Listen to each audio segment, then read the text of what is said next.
Coffee ಬೆಳೆಗಾರರ ಇತ್ತೀಚಿನ ದಿನಗಳ ಸಮಸ್ಯೆಗಳು ಏನು ಅಂತಕ್ಕಂಥದ್ದನ್ನು ವಿಷಯವನ್ನು ಸಂಗ್ರಹ ಮಾಡಲಿಕ್ಕಂತ ಹಿನ್ನೆಲೆಯಲ್ಲಿ ಇವತ್ತಿನ ಈ ಕಾರ್ಯಕ್ರಮದಲ್ಲಿ ಭಾಗವಹಿಸ್ತೇನೆ. ಈಗಾಗಲೇ ಮೊನ್ನೆ ದಿನ ಕೇಂದ್ರದ ಸಚಿವರು ಪ್ರಹ್ಲಾದ್ ಜೋಶಿ ಅವರು, ರಾಜ್ಯದ ವಿದ್ಯುತ್ ಶಕ್ತಿ ಸಚಿವರು ಜಾರ್ಜ್ ಅವರು, ಹಲವಾರು ಬಹುಶಃ ಶಾಸಕರುಗಳು ಸಹ ಮೊನ್ನೆ ಮೊದಲನೇ ದಿನದ ಕಾರ್ಯಕ್ರಮದಲ್ಲಿ ಭಾಗವಹಿಸಿದ್ದಾರೆ.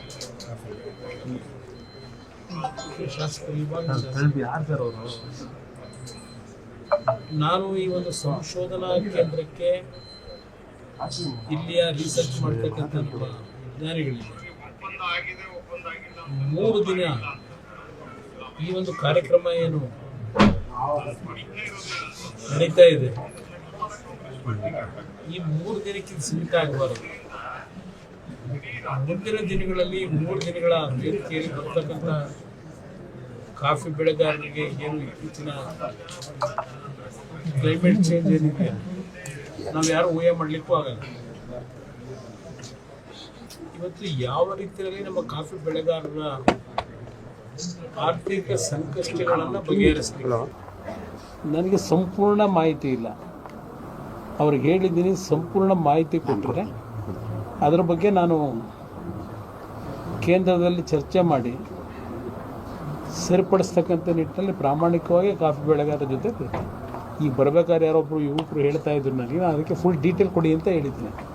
ಆ ಮಾಹಿತಿಗಳು ದೊರಕಿದ್ರೆ ನಾನು ಮಾತಾಡ್ತೀನಿ. ಸರ್, ಇದನ್ನು ಹೊರತುಪಡಿಸಿ ರಾಜಕೀಯವಾಗಿ ಕುರ್ಚಿ ಫೈಟ್ ಭಾರಿ ನಡೀತಿದೆ. ಡಿ.ಕೆ. ಶಿವಕುಮಾರ್ ಅವರು ಕುರ್ಚಿ ಫೈಟ್ ನಮಗೆ ಯಾಕೆ ಬರ್ತದೆ? ಈಗ 136 ಸೀಟ್ ಇದೆ. ಅವರು ಜನಕ್ಕೆ ಮನೋರಂಜನೆ ಕೊಡೋದಕ್ಕೆ ಪ್ರತಿನಿತ್ಯ ಕುರ್ಚಿ ವಿಷಯ ಎತ್ಕೊಂಡಿದ್ದಾರೆ. ಈಗಾಗಲೇ 3 ವರ್ಷ ಮುಗೀತಾ ಇದೆ.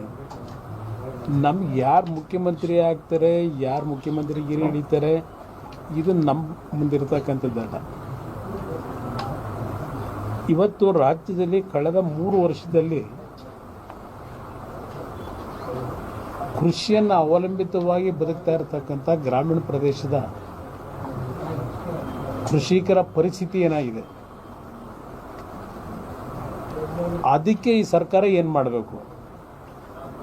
ಮಂತ್ರಿನೇ ಹೇಳ್ತಾರೆ, ಕಂದಾಯ ಸಚಿವರು, ಈ ಕಳೆದ 2 ವರ್ಷದಲ್ಲಿ 1,02,000 ಕೋಟಿ ಅನಾಹುತಗಳಾಗಿದೆ ಅಂತ. 1,000 ಕೋಟಿ ಕೊಡ್ತಾ ಇದ್ದೇವೆ ಅಂತ ಹೇಳ್ತಾರೆ. 1,00,000 ಕೋಟಿಗೆ 1,000 ರೂಪಾಯಿ ಕೊಟ್ಟು 1,000 ಕೋಟಿ ಕೊಟ್ಟರೆ ಯಾವ ರೀತಿ ರೈತರನ್ನ ವಿಶ್ವಾಸ ತಗೊಂಡು ಆತ್ಮಸ್ಥೈರ್ಯ ತುಂಬ್ತಾರೆ? ನನಗೂ ಬೇಕಾಗಿರೋದು ರಾಜ್ಯದ ಅಭಿವೃದ್ಧಿ. ಈ ಸರ್ಕಾರಕ್ಕೆ 5 ವರ್ಷದ ಸರ್ಕಾರ ಕೊಟ್ಟಿದ್ದಾರೆ.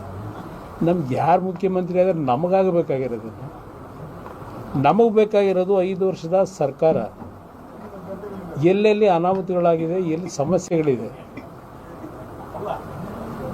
ನಾಡಿನ ಜನತೆಯ ಹಣವನ್ನು ಲೂಟಿ ಹೊಡೆದಿದೆ, ಪ್ರಾಮಾಣಿಕವಾಗಿ ಕೆಲಸ ಮಾಡಬೇಕು. ಇದು ನಾನು ಹೇಳ್ತಕ್ಕಂಥದ್ದು. ಈ ಸರ್ಕಾರಕ್ಕೆ ನನಗೆ ಬರಬೇಕಾದ್ರೆ ನೋಡಿದೆ, ಇಲ್ಲಿ ನಾನು ಹೆಲಿಕಾಪ್ಟರ್ ಬರಲಿಲ್ಲ, ಹುಷಾರಿಲ್ಲ ನನಗೆ. ಆದರೂ ಸಹ ನಾನು ರಸ್ತೆ ಮುಖಾಂತರ ಯಾಕೆ ಬಂದೆ? ಬಹುಶಃ ಇಲ್ಲಿ ಬರೋ ಮಂತ್ರಿಗಳು ಯಾರು ರಸ್ತೆ ಮುಖಾಂತರ ಬರ್ತಾರೋ ಇಲ್ಲೋ ಗೊತ್ತಿಲ್ಲ ನನಗೆ. 47 ಕೋಟಿ ಏನೋ ಮುಖ್ಯಮಂತ್ರಿಗಳ ಹೆಲಿಕಾಪ್ಟರ್ ಹಾರಾಟಕ್ಕೆ ಕೊಟ್ಟಿದ್ದಾರೆ ಅಂತ ಹೇಳ್ತಾರೆ. ತಪ್ಪು ಅಂತ ನಾನು ಹೇಳಲ್ಲ. ಈಗ ನೋಡಿ, ನೆನೆ ಮಳವಳ್ಳಿ 1 ಗಂಟೆ ಜರ್ನಿ, ಅದಕ್ಕೂ ಹೆಲಿಕಾಪ್ಟ್ರು. ಮೈಸೂರಿಂದ ಚಾಮರಾಜನಗರ ಒಂದು ಅರ್ಧ ಗಂಟೆ ಜರ್ನಿ, ಅಲ್ಲಿಗೂ ಹೆಲಿಕಾಪ್ಟ್ರು. ಇದೇನಾದ್ರು ಅರ್ಥ ಇದೆಯಾ? ಇಲ್ಲಿ ರಸ್ತೆಗಳು ನೋಡಿದ್ರೆ ಅಭಿವೃದ್ಧಿ ಏನು ಮಾಡಿದ್ದೀವಿ ಅಂತಾರೆ ಮುಖ್ಯಮಂತ್ರಿಗಳು. ಏನು ಅಭಿವೃದ್ಧಿ ಮಾಡಿದ್ದಾರೆ? ಮಾತೆತ್ತಿದರೆ ಕೇಂದ್ರ ಸರ್ಕಾರ ಅಂತಾರೆ. ಯಾವ ರೀತಿ ಕೇಂದ್ರ ಸರ್ಕಾರದಿಂದ ವಿಶ್ವಾಸ ಮೂಡಿಸ್ಕೊಂಡು ಕೆಲಸ ಮಾಡಿಸ್ಕೋಬೇಕು ಅನ್ನೋ ಕನಿಷ್ಠ ತಿಳುವಳಿಕೆನೂ ಹಿಂದೆ ಇರತಕ್ಕಂಥ ಸರ್ಕಾರ. ಇವು ಏನು ಮಾಡೋದು? ಇದು ನಡೀತಾ ಇರ್ತಕ್ಕಂಥ ನನಗೆ ಅದಕ್ಕೆ ಕುರ್ಚಿ ಬಗ್ಗೆ ನನಗೆ ಆಸಕ್ತಿ ಇಲ್ಲ. ಜನ 5 ವರ್ಷ ಸರ್ಕಾರ ಕೊಟ್ಟಿದ್ದಾರೆ, ಒಳ್ಳೆ ಸರ್ಕಾರ ಕೊಡಿ. ನಾನು ನಿನ್ನೆ ಹಾಸನದಲ್ಲಿ ಹೇಳಿದೆ ಒಂದು ಮಾತು ಮುಖ್ಯಮಂತ್ರಿಗಳಿಗೆ, ಪಾಪ ಟ್ರಂಪ್ ತುಂಬ ಹಿಂಸೆಲಿದ್ದಾರೆ ಈಗ, ಅವ್ರಿಗೆ ಸರಿಯಾದ ಎಕನಾಮಿಕ್ಸ್ ಸಿಕ್ಕಿಲ್ಲ ಆರ್ಥಿಕ ಸಚಿವರು. ಅದಕ್ಕೆ ನೆನ್ನೆ ಹೇಳಿದೆ, ಇವರು ಭಾಳ ದಾಖಲೆಯ ಕರ್ನಾಟಕದಲ್ಲಿ ಬಜೆಟ್ ಮಂಡನೆ ಮಾಡಿ ಒಂದು ಐತಿಹಾಸಿಕವಾದಂಥ ಒಂದು ಅಕ್ಷರಗಳಲ್ಲಿ ಬರೆದಿಟ್ಕೊಂಡ್ಬಿಟ್ಟವ್ರೆ. ಪಾಪ ಇಲ್ಲಿಗೆ ಅವರು ಸಣ್ಣ ಆಗ್ಬಿಡ್ತಾರೆ. ಕರ್ನಾಟಕ ರಾಜ್ಯದ ಆರ್ಥಿಕ ಬಜೆಟ್ ಭಾಳ ಸೀಮಿತ. ಟ್ರಂಪ್ ಪಾಪ ಇಡೀ ವರ್ಲ್ಡ್ಗೆ ಏನೋ ಮಾಡಬೇಕು ಅಂತ ತಾರೀಫ್ನಲ್ಲಿ ಹೊರಟವ್ರೆ. ತಾರೀಫ್ನಲ್ಲಿ ಯಾವ ರೀತಿ ಹೊಸ ತೆರಿಗೆ ಹಾಕ್ಬೋದು ಅಂತಕ್ಕಂಥಲ್ಲಿ ಎಕ್ಸ್ಪರ್ಟು ಇದ್ದಾರೆ ಇವರು ಸಿದ್ದರಾಮಯ್ಯನವರು. ನಾನು ಅದಕ್ಕೆ ಹೇಳಿದೆ, ಸುಮ್ಮನೆ ಪಾಪ ಟ್ರಂಪ್ ಓದಾಡ್ತಿದ್ದಾರೆ, ಅಲ್ಲಿ ಅವ್ರ ಜೊತೆ ಹೋಗಿ ಅವ್ರಿಗೆ ಸ್ವಲ್ಪ ಸಹಕಾರ ಕೊಟ್ಬಿಡೋದು ಒಳ್ಳೆಯದು. ನಾವು ಕರ್ನಾಟಕ ರಾಜ್ಯ ಕ್ಷೇಮವಾಗಿರುತ್ತೆ. ಸರ್, ನಿಮ್ಮ ಸೋರ್ಸ್ ಏನು ಹೇಳುತ್ತೆ ಸರ್, ಈ ಬಜೆಟ್ನ ಯಾರು ಮಂಡನೆ ಮಾಡ್ತಾರೆ? ಬಜೆಟ್ಗೆ ಇಬ್ರು ಕೂಡ ತಯಾರಿ ನಡೆಸ್ತಾ ಇದ್ದಾರಂತೆ ಸರ್. ಯಾರು? ಶಿವಕುಮಾರ್ ಅವರು ತಯಾರಿ ನಡೆಸ್ತಾ ಇದ್ದಾರೆ, ಸಿದ್ದರಾಮಯ್ಯನವರು ತಯಾರಿ ನಡೆಸ್ತಾ ಇದ್ದಾರೆ. ಅಲ್ಲಿಗೆ ರಾಜ್ಯದ ಜನತೆ ಮೇಲೆ ಇವರಷ್ಟು ತೆರಿಗೆ ಜಾಸ್ತಿ ಹಾಕಬೇಕು, ಇವರಷ್ಟು ತೆರಿಗೆ ಹಾಕಬೇಕು, ಸಾಲ ಇವರೆಷ್ಟು ಮಾಡಬೇಕು ಸಾಲ, ಆ ಕಾಂಪಿಟೇಷನಲ್ಲಿ ಹೊರಟಿರ್ಬೋದೇನೋ ಗೊತ್ತಿಲ್ಲ ನನಗೆ. ನಿಮ್ಮ ಸೋರ್ಸ್ ಏನು ಹೇಳುತ್ತೆ ಸರ್, ಯಾರು ಬಜೆಟ್ ಮಂಡನೆ ಮಾಡ್ತಾರೆ ಅಂತ ಸರ್? ಬಜೆಟ್ ಸಿದ್ದರಾಮಯ್ಯ ನಾನೇ ಮಾಡ್ತೀನಿ ಅಂತ ಹೇಳ್ಕೊಂಡವ್ರೆ. ಇವ್ರಿಗೆ ಅದೆಂಥದ್ದು 45 ದಿವಸದಲ್ಲಿ ದೇವ್ರ ಜೊತೆ ಮಾತಾಡೋರಂತಲ್ಲ, 45 ದಿವಸದಲ್ಲಿ ದೇವರು ಇವರ ಆಸೆ ನೆರವೇರಿಸ್ತಾರೆ ಅಂತ ಹೇಳ್ಕೊಂಡವ್ರೆ. ಈ 45 ದಿವಸದಲ್ಲಿ ಏನಾಗುತ್ತೆ ಅನ್ನೋದು ಇವರಿಗೆ ನೋಡೋಣ. ಅವ್ರು ಮುಂದಿನ 3 ಬಜೆಟು ನಾನೇ ಮಾಡ್ತೀನಿ ಅಂತಾರೆ ಸಿದ್ದರಾಮಯ್ಯ. ಸದ್ಯಕ್ಕಂತೂ ಅವರೇ ಇದ್ದಾರೆ ಮುಖ್ಯಮಂತ್ರಿಯಾಗಿ. ಅಂದ ಬಜೆಟ್ ಅವ್ರು ಮಾಡ್ತಾರೆ ಅಂತಕ್ಕಂಥ ಎಲ್ಲರೂ ನಿರೀಕ್ಷೆ. ಸರ್, ಕಲಾಪನ ಕೂಡ ನೀವು ಕೂಡ ಗಮನಿಸಿದ್ದೀರಾ ಸರ್, ಅಂದರೆ ವಿರೋಧ ಪಕ್ಷವಾಗಿ ಮೈತ್ರಿ ಪಕ್ಷಗಳು ಸರ್ಕಾರವನ್ನ ಕಟ್ಟಿ ಹಾಕುವಲ್ಲಿ ಎಲ್ಲ ಒಂದು ಕಡೆ ಮಾತಾಡೋಕ್ಕೆ ಬಿಡಲ್ವಲ್ಲ. ವಿರೋಧ ಪಕ್ಷಕ್ಕೆ ಮಾತಾಡೋದಕ್ಕೆ ಬಿಡಲ್ವ, ಮುಕ್ತವಾದ ಅವಕಾಶವೇ ಇಲ್ಲ. ನಾನು ನೋಡ್ತಾ ಇದ್ದೀನಿ. ನಿಮ್ಮ ಅನುಪಸ್ಥಿತಿ ಕಾಡ್ತಾ ಅಂತ ಸರ್? ಯಾರ ಅನುಪಸ್ಥಿತಿನೂ ಕಾಡಲ್ಲ, ಯಾರೂ ಅನಿವಾರ್ಯನೂ ಅಲ್ಲ.